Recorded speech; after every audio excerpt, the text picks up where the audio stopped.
Unë vjoj të diskutoj për të një të në qështje, po sa ka që edhe për zhvillimet e ditës së sotme që në fakt kanë qenë intensive. Mua në studio është bashkuar zoti Frok Çupi. Përshëndetje zoti Çupi, faleminderit që jeni me ne. Përshëndetje, faleminderit. Ndalemi fillimisht së bashku tek seanca plenare, ka qenë integrimi i Shqipërisë në Bashkimin Evropian që ka marrë vëmendjen kryesore. Ju i ndoqët zhvillimet, më 14 maj do të kemi një mocion me debat për këtë çështje. Një është edhe qëndrimin e kreut grupit parlamentar socialist për mënyrën e sjelljes së opozitës, që ne her pas here kemi diskutuar së bashku, sidomos sa i takon një çështje kaq të rëndësishme që prek jetën e qytetarëve. Çfarë ju thot një zhvillim i tillë? Këto janë manovrat partijake, nuk them manovra politike, sepse do ishte mirë të ishin manovra politike. Janë disa manovra partijake për të treguar ditën e fundit kur thuaj se po mbyllet procesi i pranimit në Bashkimin Evropian, për të treguar se ishim dhe ne këtu. Dhe me thënë, ishim dhe ne që duam Bashkimin Evropian, mas ju ka dal nga duart e gjithë historia e tyre anti-perëndim, për të thënë vërtetën. Krejtësisht që në krimin e tyre, këta janë ta përbën një forcë që nuk e ka dashur dhe nuk e do perëndimin për gjitha arsyet e tyre, për gjitha arsyet e qenjes së tyre. Veçanërisht kohët e fundit kanë qenë shumë të demaskuar edhe të demaskueshëm përpara Bashkimit Evropian dhe përpara gjithë vendeve të Bashkimit Evropian. Madje edhe para belerit të tyre, beleri i tyre është ndier keq atje. Kur këta kanë shkuar dhe i kanë kërkuar nga Europa që Shqipëria nuk meriton të jetë Bashkimin Evropian, duke qenë vetë shqiptar. Nuk ka ndodhur kurrë. Madje nuk ka ndodhur as në të shkuarën tonë. Domethënë, në të shkuarën tonë, këta që ne i konsideronim dhe ishtin tradhtar të kombit, që nga Esat Pasha e të tjerë, në hotelet e Europës silleshin si fisnik. Realisht silleshin si fisnik dhe silleshin si europian. Nësa këta shkojnë atje dhe bëjnë Zallamahira alias, si me thënë, tepër lindore, alias islamike, alias terroriste, kundër vendit të tyre. A fakti që Europa nuk i ka dëgjuar në asnjë moment, në asnjë rast, është edhe një gjë që është edhe një argument për vetë qenien e kësaj partije, që është Partia Demokratike. Do të thënë, duket që është një organizëm patru, sepse jo të gjithë mund të jenë kundër Bashkimit, kundër Europës. Por nuk vënë në funksionim trurin, nuk bëjnë pyetje, nuk thonë që, që është ky njeriu ynë që e ndjekim ne mbrapa dhe shkon në Europë dhe na telendis, dhe na thot narkoshtet, dhe na thot të korruptuar, dhe na thot hajdutër e tjerë. Kështu që është një argument tani nëse duan këta të bëhen, të atëqërojnë partinë nga e gjithë kjo lëvozhga terroriste kundër vendit dhe ta kenë si një parti që mund të funksionojë. Se kaq, po në kuadër, ose edhe në kuadër të integrimit të Shqipërisë në Bashkimin Evropian, sot ka patur një tjetër çështje shumë të ndjeshme, që lidhet me praktikat e paraburgimit.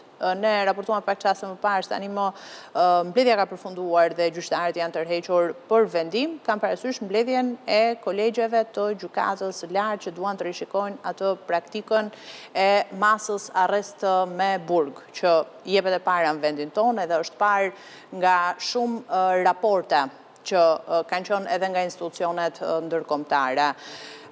Si e shihni një iniciativë të tillë, është bërë publike edhe më herët, megjithatë sot pritet vendimmarrja, a mendoni që do të miratohet, a do duhet miratohet edhe çfarë do të sjellë? Kjo ishte një mbledhje domosdoshme, ishte një kulmore, ishte një gjë shumë e mirëpritur, ishte një iniciativë e domosdoshme për të kryer, për arsye se gjyqësori tek ne hyri në rrugën e dhunës, në rrugën e parësyes, në rrugën e gjykimit shtrembër, në rrugën e të padrejtës. Mendon që drejtësia mban anën e të padrejtës, ndodhi këtu. Hyri në kanibalizëm, do të thënë ishte e lumtur drejtësia kur e shikonte tjetrin që vuante në përburgje, është rëndë. Do të thënë, jemi në gjendje, ose vim në një gjendje ku drejtësia o tjetë o të mos jetë, ka ardhur në dilemat Macbethiane. Kolegjet e gjykatës së lartë janë trupa gjyqësore, brenda për brenda gjykatës së lartë. Trupa gjyqësore, ata janë 3 trupa gjyqësore, që është penale, civile dhe administrative. Por kësot kemi të bëjmë me problemet janë bledhur gjitha trupat, por realisht kemi të bëjmë me problemet penale. Dhe ajo është tema themelore, qëllimi kryesor ishte unifikimi i praktikave gjyqësore. Çfarë do thotë unifikimi i praktikave gjyqësore? Do thotë thelbi i drejtësisë, do thotë se barazia para ligjit, barazia e shtetësve para ligjit, sepse mos unifikimi i tyre e ka bërë drejtësinë, si thuhet në gjuhën popullore, stërdhëmsh. Dikujt ja heq dhëmballet, dikujt i vën sa dhëmball më shumë, me të njëjtën vepër penale, me të njëjtën të kaluar, me të njëjtën origjinë krimi etj. etj. Ky është problemi. Problemi është tjetër, pastaj është se çfarë do bëjmë me këto gjykata lartë. Ne nuk kemi ende vendimin për gjykatës lartë, por sidoqoftë do jetë një vendim që do të prish praktikat makabre që kanë ndodhur deri më sot dhe frikën që ka njeriu ndaj drejtësisë. Drejtësia nuk ngjall frikë, përveç drejtësisë në Shqipëri, nuk ngjall frikë ndaj tjetrit. Për arsye se edhe ndaj kriminal nuk ngjall frikë. Për shkak se drejtësia është më e butë, më njerëzore se sa është kriminali. Dhe në rastin tonë nuk ndodh kështu. Atëherë çfarë do të ndodhë? Nuk besoj, sigurisht që nuk do ketë gjykime të provave. Gjykata e lartë dhe kolegjet e gjykatës së lartë nuk gjykojnë mbi prova. Gjykojnë se a është zbatuar ligji në mënyrë të drejtë. Gjë që na dëshmon ne se ligji këtu mundet dhe është zbatuar edhe në mënyrë të padrejtë. Gjë që i nxjerr rrënjët një lloj drejtësie të keqe në Shqipëri nëse drejtësia do jetë gati për ta bërë këtë. E para.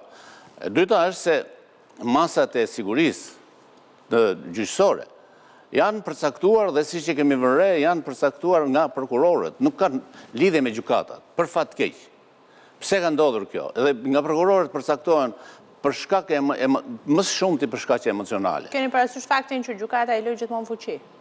Pikërisht për këtë po ju them. Domethënë, prokurori thotë ky është opinioni im, me opinionin e tij ai mund të ketë një dhe ka pasur praktikisht ka këmbgulje emocionale për të burgosur njerëzit, siç i kemi marrë deri edhe nën kryeministrin, ata ishin të betuar ose do të çoj ty në burg, dhe ai tjetri, ai prokurori tjetër që i thoshte Erion Veliet, o do të çoj ty në burg ose unë bjevde. Këta janë kriminal në drejtësi.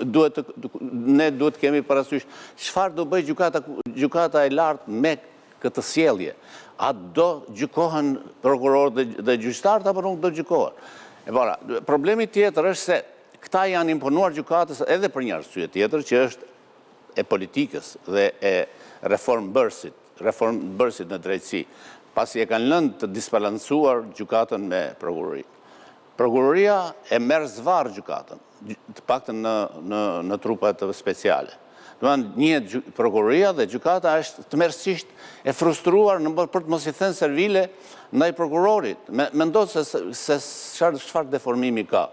Nuk ka ndodhur në SPAK që të kundërshtohet ndonjë masë sigurie që kanë dhënë prokurorët prej 10 vjetësh. Ose mund të jenë raste sporadike, që të jemi drejtë. Nuk ka ndodhur.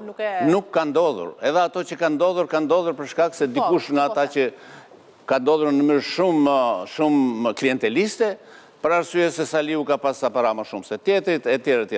Dhe jemi në kushtet e mosbarazisë para ligjit. Jemi në kushtet tragjike para drejtësisë. E përmirëson sadopak nëse marrën mirë qenë që do të ketë një miratim? Padyshim që e miraton. Padyshim që e përmirëson. E përmirëson shumë, aq më shumë që me sa kam dëgjuar nga jashtë në zhvillimit të takimit të kolegjeve, me sa kam dëgjuar, gjykata e lartë po shkon më thellë se sa faktet e ditës, po shkon në metodë.